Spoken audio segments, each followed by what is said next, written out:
Good morning friends. MCom sem 2ની અંદર cost અકાઉન્ટની અંદર આજે આપણું સેકન્ડ લેક્ચર છે. અગાઉના લેક્ચરની અંદર આપણે યુનિટ 1 સ્ટાર્ટ કર્યું હતું, સંકલિત હિસાબો. એની અંદર આપણે એની થિયરી જોઈ હતી, બરાબર. આમનોંધો યાદ કરવાનું કીધું હતું. આઈ હોપ બધા યાદ કરી હશે. જો આમનોંધ નહીં આવડે તો દાખલા નહીં આવડે, એટલે બધા એકવાર આમનોંધ પાકી કરી લેજો, બરાબર. આજે આપણે એક દાખલો જોશું, પેજ નંબર 23, દાખલા નંબર 1. જેના જોડે બુક્સ ના હોય તો આપણે ગ્રુપની અંદર રકમ શેર કરી દઈશું, બરાબર. ચલો, પેજ નંબર 23. એક કંપની પોતાના હિસાબો સંકલિત પદ્ધતિએ રાખે છે. તેના નીચેના વ્યવહારો પરથી જરૂરી આમનોંધ આપો અને માલ સામાન ખાતાવહી નિયંત્રણ ખાતું બનાવો. અહીંયા આપણને માલ સામાન ખાતાવહી નિયંત્રણ ખાતું બનાવવાનું કીધું છે. ગઈ વખતે આપણે આમનોંધ જોઈ, એમાં શું આવ્યું હતું? પહેલાં માલ સામાન આવ્યું હતું, પછી મજૂરી આવી હતું, પછી કારખાના પરોક્ષ ખર્ચ આવ્યું હતું. તો આમાં આપણને ખાલી માલ સામાન ખાતાવહી નિયંત્રણ ખાતું જ બનાવવાનું કીધું છે. શરૂઆત છે એટલે એકદમ ઇઝી દાખલો છે. એક્ઝામની અંદર આવો નહીં પૂછાય, મોટો પૂછાશે, બરાબર.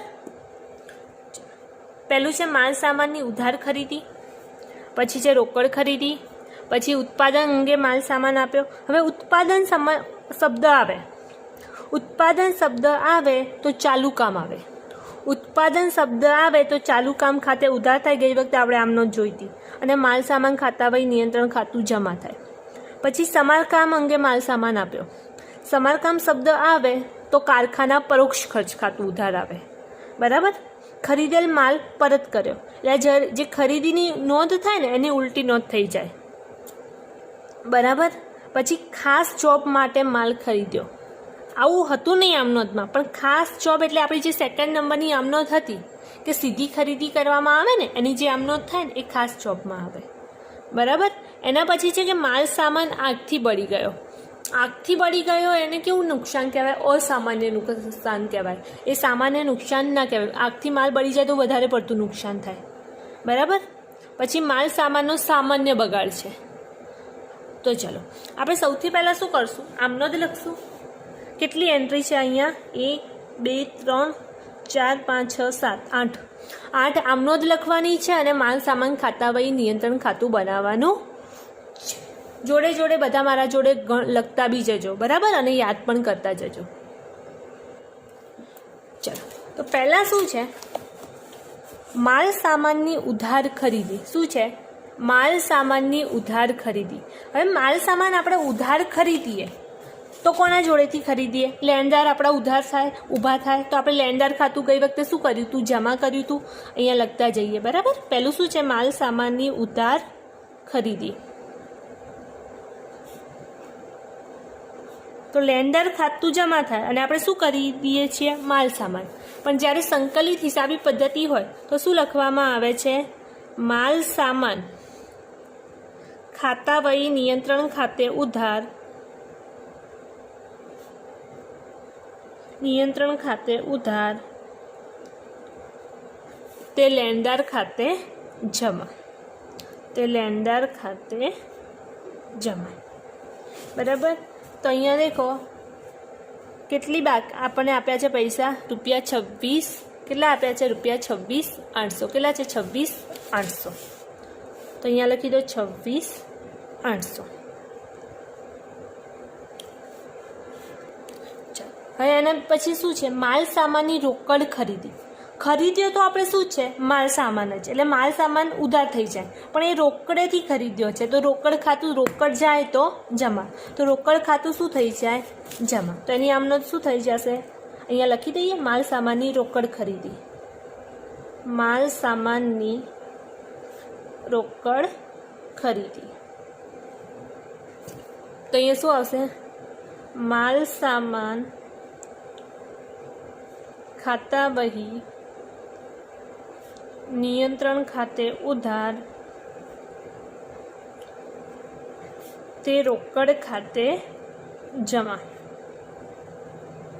કેટલા પૈસા છે? દેખો 5200. કેટલા છે? 5200. લખી દો 5200.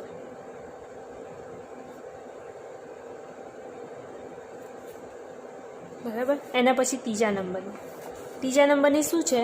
ઉત્પાદન અંગે માલ સામાન આપ્યો. ઉત્પાદન અંગે માલ સામાન આપ્યો. હવે ઉત્પાદન અંગે આપણે માલ સામાન આપીએ તો કયું ખાતું ઉધાર થાય? ચાલુ કામ ખાતું ઉધાર થાય. કયું ખાતું? ચાલુ કામ. અહીંયા શું આવશે? ચાલુ કામ ખાતા વહી નિયંત્રણ ખાતે ઉધાર. અને ઉત્પાદન અંગે આપણે શું આપ્યું છે? માલ સામાન. તો કયું ખાતું જમા થશે? માલ સામાન. બરાબર. તો તે માલ સામાન ખાતા વહી નિયંત્રણ ખાતે જમા. કેટલા પૈસા છે દેખો? 20,500. કેટલા છે? 20,500. 20,500. ચાલો એના પછી શું છે? સમારકામ અંગે માલ સામાન આપ્યો. કેટલા છે? 24,50. સમારકામ અંગે માલ સામાન આપ્યો.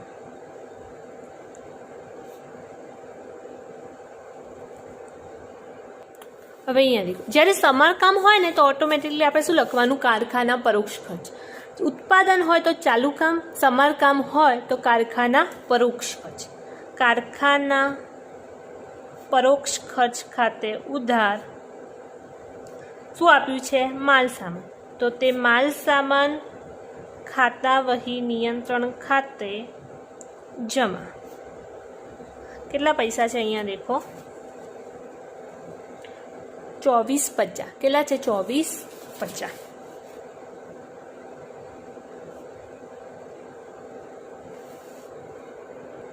ચલો હવે દેખો શું છે? ખરીદેલ માલ પરત કર્યો. ખરીદેલ માલ જ્યારે આપણે પરત કરીએ ને તો એની જે ખરીદીની આપણી નોંધ છે ને એની ઉલટી નોંધ થઈ જાય. હવે ખરીદીની નોંધ આગળ શું કરી હતી કે માલ સામાન ખાતા વહી નિયંત્રણ ખાતે ઉધાર તે લેણદાર ખાતે જમા. તો હવે લેણદાર જે જમા હતા ને એ શું થઈ જશે? ઉધાર થઈ જશે. જ્યારે માલ પરત આવે તો લેણદાર એ શું થઈ જશે? ઉધાર થઈ જશે. લેણદાર ખાતે ઉધાર તે માલ સામાન ખાતા વહી નિયંત્રણ ખાતે જમા. માલ સામાન ખાતા વહી નિયંત્રણ ઉધાર હતું એટલે જમા થઈ જાય. ખરીદીની ઉલટી નોંધ ખરીદ પરતની હોય. કેટલા પૈસા છે? 18,40. કેટલા છે? 18,40. હવે એના પછી દેખો, ખાસ જોબ માટે માલ ખરીદ્યો. હવે ખાસ જોબ એટલે શું કે આપણે જે સેકન્ડ નંબરની આપણી આમ નોંધ હતી બુક્સની અંદર કે માલ સામાનની સીધી ખરીદી કરવામાં આવે. માલ સામાનની સીધી ખરીદી કરવામાં આવે તો આપણે શું આમ નોંધ લખતા હતા? અહીંયા દેખો, ચાલુ કામ ખાતે ઉધાર તે લેણદાર ખાતે જમા. બરાબર. એટલે માલ ખાસ જોબ એટલે એક પ્રકારનું શું કહેવાય? માલ સામાનની સીધી ખરીદી કહેવાય. બરાબર. તો એની આમ નોંધ શું થાય? ચાલુ કામ ખાતે ઉધાર તે લેણદાર ખાતે જમા. તો અહીંયા લખી દો, ચાલુ કામ ખાતે ઉધાર તે લેણદાર ખાતે જમા. ચાલુ કામ ખાતે ઉધાર તે લેણદાર ખાતે જમા. કેટલા પૈસા છે? 75,60. કેટલા છે? 75,60.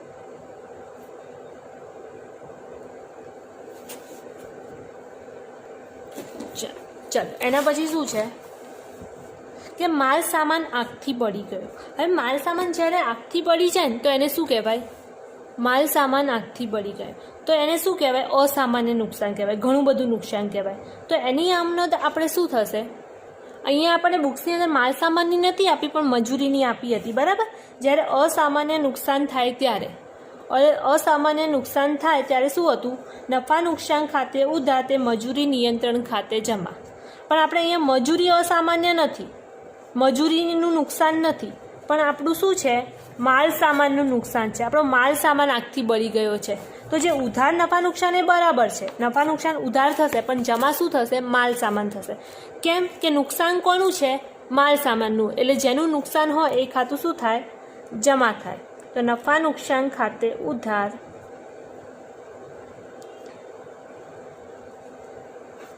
તે માલ સામાન ખાતા વહી નિયંત્રણ ખાતે જમા. તો આગથી માલ બળ્યો એમાં કેટલું નુકસાન થયું છે? 1200 કેટલું થયું છે 1200। એના પછી દેખો માલ સામાનનો સામાન્ય બગાડ। હવે માલ સામાનનો જ્યારે સામાન્ય બગાડ હોય તો મજૂરી માટે આપણે એની અમનોંધ હતી, બરાબર। અહીંયા દેખો જ્યારે સામાન્ય અનુત્પાદક સમય ચોપડે લાવવા માટે સામાન્ય નુકસાન હોય ત્યારે તો એની આમનો શું થતી હતી? કારખાના પરોક્ષ ખર્ચ ખાતે ઉધાર તે મજૂરી નિયંત્રણ ખાતે। આમાં મજૂરીનો સામાન્ય સમય નથી પણ કોનો છે? માલ સામાનનો। પણ ઉધાર તો શું થશે? કારખાના પરોક્ષ ખર્ચ જ ઉધાર થશે। તો કારખાના પરોક્ષ ખર્ચ ખાતે ઉધાર, કારખાના પરોક્ષ ખર્ચ ખાતે ઉધાર તે માલ સામાન ખાતા વહી નિયંત્રણ ખાતે જમા। કેટલા પૈસા છે? તો દેખો કેટલા છે? 850। કેટલા છે? 850। હવે અહીંયા આપણને શું કીધું હતું કે તમે જરૂરી આમનોંધ લખો અને માલ સામાન ખાતા વહી નિયંત્રણ ખાતું બનાવો। તો આપણે આમનોંધ તો લખી દીધી, હવે આપણે શું બનાવવાનું છે? માલ સામાન ખાતા વહી નિયંત્રણ ખાતું। આપણે કેટલા 7-8 લીટીનું બનાવશું। હવે એ દેખો તમને જો આમનોંધ આવડે તો ખાતા બનાવવું તો તમારા માટે એકદમ ઇઝી છે। આપણે આગળ ખતવણી કરતા આવ્યા જ છીએ, બરાબર। કેવી રીતે આપણે ખતવણી કરીએ છીએ? તમારે અડધા પેજનું માલ સામાન નિયંત્રણ ખાતું બનાવો, પછી આપણે શું કરશું? અહીંયા દેખો કેવી રીતે ખતવણી થાય। પહેલી આમનોંધ આપણી શું હતી કે માલ સામાન ખાતા વહી નિયંત્રણ ખાતે ઉધાર તે લેણદાર ખાતે જમા। તો આપણે શું કરશું? માલ સામાન ખાતા વહી નિયંત્રણ ખાતાની ઉધાર બાજુ, એની ઉધાર બાજુ શું ઉધાર છે? માલ સામાન ખાતા વહી નિયંત્રણ ખાતું ઉધાર છે તો એની ઉધાર બાજુ તે લેણદાર ખાતે જમા। તો આપણે કોનું નામ લખવાનું? લેણદારનું ખાતું। ખાતું આપણું કયું છે? માલ સામાન ખાતા વહી નિયંત્રણ ખાતું, એટલે એના જ ખાતામાં એનું નામ આવે નહીં, પણ એની ઉધાર બાજુ એની જમા સાઈડનું નામ આવે। તો શું આવશે? લેણદાર ખાતે। શું આવશે? લેણદાર ખાતે। કેટલા પૈસા છે? દેખો 26,800। કેટલા છે? 26,800।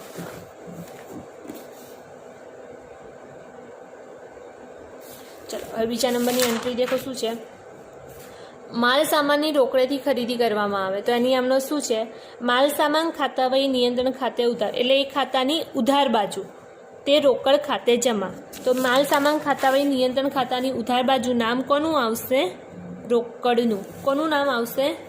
રોકડનું। રોકડ ખાતે। કેટલા પૈસા છે? દેખો 5200। કેટલા છે? 5200।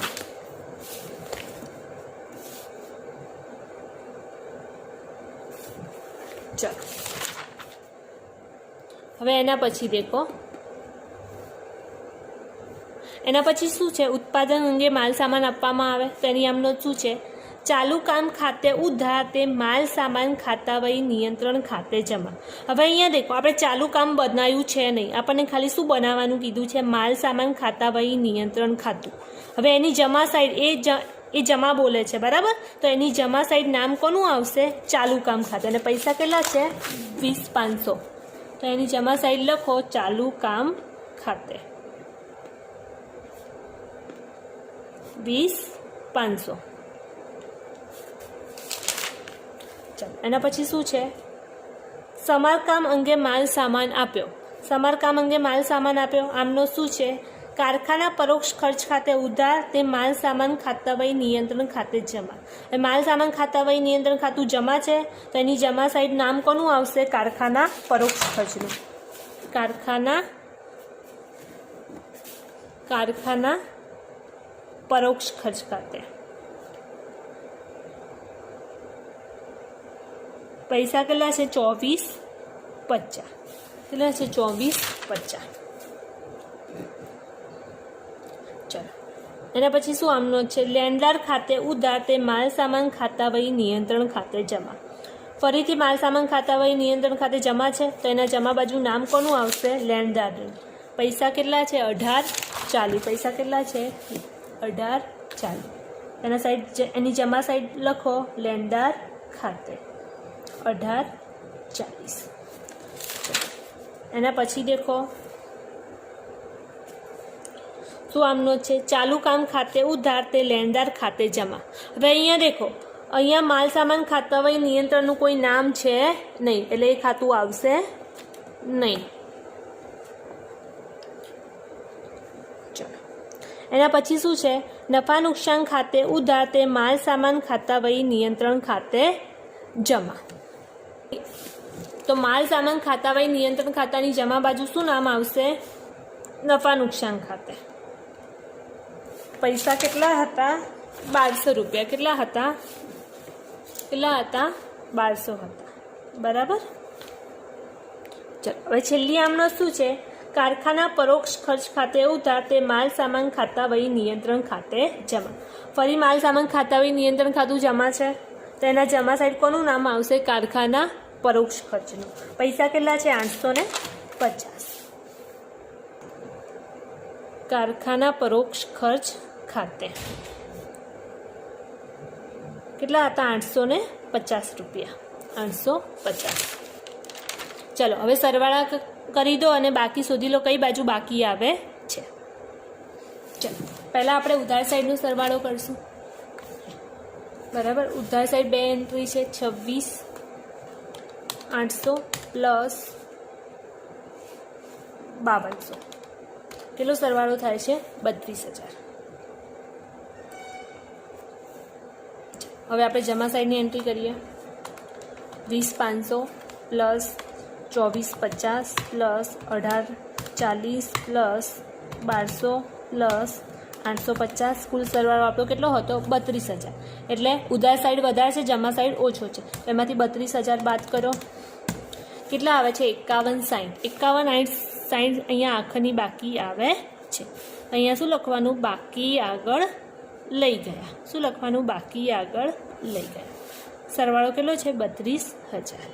બરાબર. આ રીતે માલ સામાન ખાતાવહી નિયંત્રણ ખાતું બનાવ્યું. તમારે એક્ઝામની અંદર કેવી રીતે પૂછાશે ખબર છે? માલ સામાન ખાતાવહી નિયંત્રણ ખાતું, મજૂરી ખાતું, ચાલુ કામ ખાતું, કારખાના પરોક્ષ ખર્ચ ખાતું, તમારે બધા ખાતા બનાવવાના પૂછાશે.